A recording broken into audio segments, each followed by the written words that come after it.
আমন্ত্রণ জানাচ্ছি আপডেট সংবাদে। শুরুতেই জানিয়ে দিব গুরুত্বপূর্ণ শিরোনাম, এরপরেই থাকবে বিস্তারিত। পারমাণবিক কর্মসূচি নিয়ে ইরানের পক্ষে অবস্থান নিল রাশিয়া। এদিকে ইসরায়েলে 90,000 টন মার্কিন অস্ত্র সরবরাহ, তাইওয়ানে আব্রাহাম ট্যাঙ্ক বিক্রি। আরও থাকছে হজ যাত্রীদের বহনকারী বাসে সেনাদের হামলা।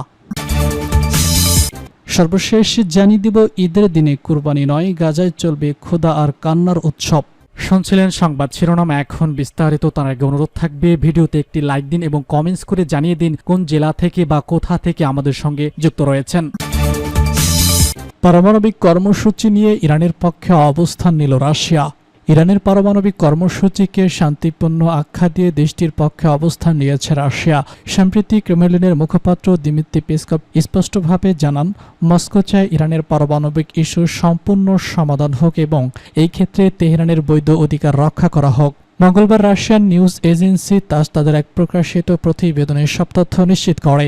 প্রতিবেদনে তিনি বলেছেন, আমরা ইরানের পারমাণবিক সমস্যা শান্তিপূর্ণভাবে সমাধানের চেষ্টাকে সম্পূর্ণভাবে সমর্থন করি। বিশ্বের প্রতিটি রাষ্ট্রকেই শান্তিপূর্ণ পারমাণবিক শক্তি ব্যবহারের অধিকার আছে এবং এটি আন্তর্জাতিক পরমাণু শক্তি সংস্থা ও বৈশ্বিক সম্প্রদায়ের কড়া নজরদারিতে হওয়া উচিত।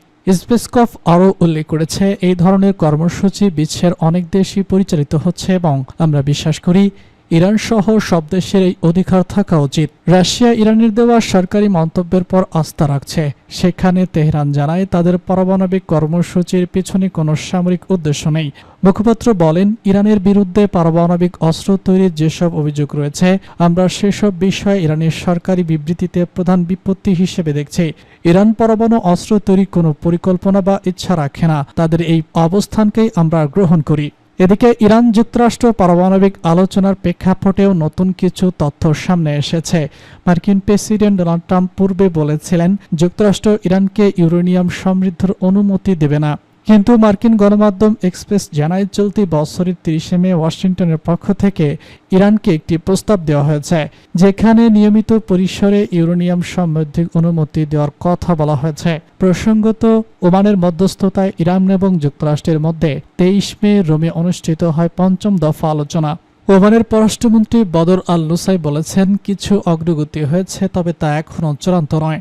ইরানের প্রধান আলোচক এবং পররাষ্ট্রমন্ত্রী আব্বাস কারাকচি আশাবাদ ব্যক্ত করে বলেন, কারো 1 বা 2 রাউন্ড আলোচনার মধ্য দিয়ে আমরা ইতিবাচক সমাধানে পৌঁছাতে পারব। বিশ্লেষকদের মতে রাশিয়া এই অবস্থা আন্তর্জাতিক অঙ্গনে ইরানকে কূটনৈতিকভাবে শক্তিশালী করছে এবং পারমাণবিক ইস্যুতে আলোচনা উত্তেজনা প্রশমনের পথ খুলে দিতে পারে। শান্তিপূর্ণ পারমাণবিক উন্নয়নের পক্ষে রাশিয়া সরাসরি সমর্থন ইরানের জন্য যেসব কৌশলগত সুবিধা তৈরি করেছে, তেমনকি এটি ভবিষ্যতের আলোচনায় একটি ভারসাম্যপূর্ণ পরিবেশ গঠনে সহায়তা হতে পারে।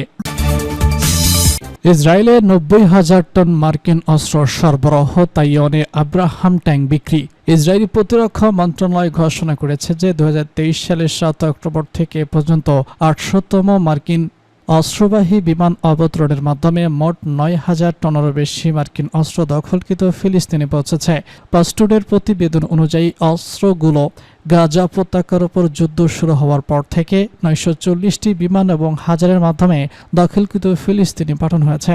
প্রতিরক্ষা মন্ত্রণালয় আরও জানায়, সম্প্রতি অবতরণ করা 800তম বিমানটি যুক্তরাষ্ট্রের গতি একটি বিশাল আকাশ এবং সামুদ্রিক সেতুর অংশ, যা গাজায় যুদ্ধ শুরু হওয়ার ঠিক পরেই চালু হয়। এ পর্যন্ত 800টি বিমানের পাশাপাশি 140টি জাহাজের মাধ্যমে এই অস্ত্র হস্তান্তর করা হয়েছে। তাইওয়ান সম্প্রতি মার্কিন যুক্তরাষ্ট্রের উন্নয়ন প্রযুক্তির MA-1A2B আব্রাহাম ট্যাঙ্কের প্রথম চালান পেয়েছে।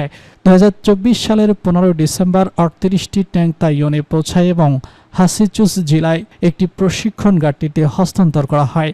এই ট্যাঙ্ক ক্রয় চুক্তিটি 2019 সালে তাইওয়ান এবং যুক্তরাষ্ট্রের মধ্যে $2.2 বিলিয়ন বিনিময়ে স্বাক্ষরিত হয়, যার আওতায় মোট 108টি ট্যাঙ্ক সরবরাহ করা হবে। ফরাসি সরকার ঘোষণা করেছে তারা আব্রাহাম গাইডেড বোমার বার্ষিক উৎপাদন 830 থেকে বাড়িয়ে 1200 উন্নত করবে। এই বোমা ইউক্রেনীয় সেনা ব্যবহার করেছে এবং এটি অনেক ক্ষেত্রেই মার্কিন GMS বোমার চেয়ে কার্যকর বলে বিবেচিত হচ্ছে। ব্রিটিশ আকাশ প্রতিরক্ষা ব্যবস্থা সম্প্রতি তাদের নতুন প্রতিরক্ষা ব্যবস্থার তথ্য প্রকাশ করেছে, যা ইনফর্মড গাইডেড SAM ক্ষেপণাস্ত্রের উপর ভিত্তি করে তৈরি। এটি মাত্র 4 মাসে প্রস্তুত করা হয়েছে এবং ইউক্রেনকে সরবরাহ করা হয়েছে। ব্রিটিশ তথ্য অনুযায়ী এই ব্যবস্থার মাধ্যমে ইউক্রেন থেকে এখনও পর্যন্ত 400টি ক্ষেপণাস্ত্র নিক্ষেপ করা হয়েছে, যার 70% সফল হয়েছে। রয়টার্সের প্রতিবেদন অনুযায়ী রাশিয়া বার্ষিক 1.2 থেকে 1.6 মার্কিন গোলাবারুদের উৎপাদন বৃদ্ধির পরিকল্পনা করছে। ধারণা করা হচ্ছে 2026 সালের মধ্যে রাশিয়ার গোলাবারুদ উৎপাদন ইউরেনিয়ামের সম্মিলিত বার্ষিক উৎপাদনের চেয়েও বেশি হবে। ডেনমার্ক ঘোষণা করেছে যে 2024 সালে তারা রাশিয়ার ফ্রিজ করা সম্পদ ব্যবহার করে ইউক্রেনীয় প্রতিরক্ষা শিল্প থেকে 830 মিলিয়ন ইউরো মূল্যের অস্ত্র ও গোলাবারুদ কিনবে। এই অস্ত্র ইউক্রেনীয় বাহিনী রাশিয়ার বিরুদ্ধে ব্যবহার করবে। ন্যাটোর আহ্বানে সাড়া দিয়ে এবং সম্ভাব্য রুশ হুমকি মোকাবেলায় ডাচ সরকারি জার্মানি থেকে 46টি পাওয়ার্ড 2A8 ট্যাঙ্ক অর্ডার দিয়েছে, যাতে একটি স্বয়ংক্রিয় ট্যাঙ্ক ব্যাটালিয়ন গঠন করা যায়। এই ট্যাঙ্কগুলো 2027 থেকে 2030 সালের মধ্যে সরবরাহ করা হবে। হজযাত্রীদের বহনকারী বাসে সেনাদের হামলা। হজযাত্রীদের বহনকারী বাসে হামলা চালিয়েছে ইসরায়েল। দেশটির সেনাবাহিনী ফিলিস্তিনের অধিকৃত পশ্চিম তীরে একাধিক স্থানে অভিযান চালিয়েছে। এ সময় তারা হজযাত্রীদের বহনকারী একটি বাসেও হামলা চালিয়েছে। শনিবার তুরস্কের গণমাধ্যম অ্যানাদুলো এজেন্সির এক প্রতিবেদনে এসব তথ্য জানানো হয়েছে। প্রতিবেদনে বলা হয়েছে, পশ্চিম তীরে শনিবার ভোরে একাধিক স্থানে অভিযান চালিয়েছে ইসরায়েলি বাহিনী। এই অভিযানে 2 ফিলিস্তিনিকে আটক করার পাশাপাশি জেজিন শহরে একটি হজযাত্রী বাসে হামলা চালিয়েছে তারা। জেজিন গভর্নর ভবনের সামনে দাঁড়িয়ে থাকা বাসটিতে ইসরায়েলি একটি সামরিক যান ধাক্কা দেয়। সেই বাসটি সৌদি আরবের হজ পালনের উদ্দেশ্যে যাত্রার প্রস্তুতি নিচ্ছিল এবং যাত্রীদের অধিকাংশই ছিল বিদ্রোহী এবং রোগাক্রান্ত ব্যক্তি। ফিলিস্তিনের সরকারি বার্তা সংস্থা ওয়াকাফ জানিয়েছে, ইসরায়েলি সেনাবাহিনী যানটি উদ্দেশ্যমূলক বাসটিতে আঘাত করে, তবে এই ঘটনায় কোনো হতাহতের খবর পাওয়া যায়নি। জেডিনের ডেপুটি গভর্নর মানসুর আল আদিদ ঘটনার নিন্দা জানিয়ে বলেন, দখলদার বাহিনী যানটি সরাসরি ও ইচ্ছাকৃতভাবে বাসটিকে ধাক্কা দেয়। যাত্রীরা অনেকেই বয়স্ক এবং দীর্ঘমেয়াদী রোগে আক্রান্ত ছিল, ফলে এতে ভয় ও আঘাত আরও তীব্র হয়েছে। ফিলিস্তিনিরা ধারণকৃত পশ্চিম তীর থেকে জর্ডানে হয়ে বিদেশ ভ্রমণ করে, কারণ ইসরায়েল আন্তর্জাতিক ভ্রমণে নানা রকম বাধা আরোপ করে থাকে। ঈদের দিনে কোরবানি নয়, গাজায় চলবে ক্ষুধা আর কান্নার উৎসব। ঈদ মানেই খুশি, উৎসব আর ত্যাগের মহিমা। কিন্তু ফিলিস্তিনের অবরুদ্ধ গাজা উপত্যকায় ঈদুল আজহা এবার আসছে শুধুই কান্না, ক্ষুধা আর রক্তের স্মৃতি বয়ে।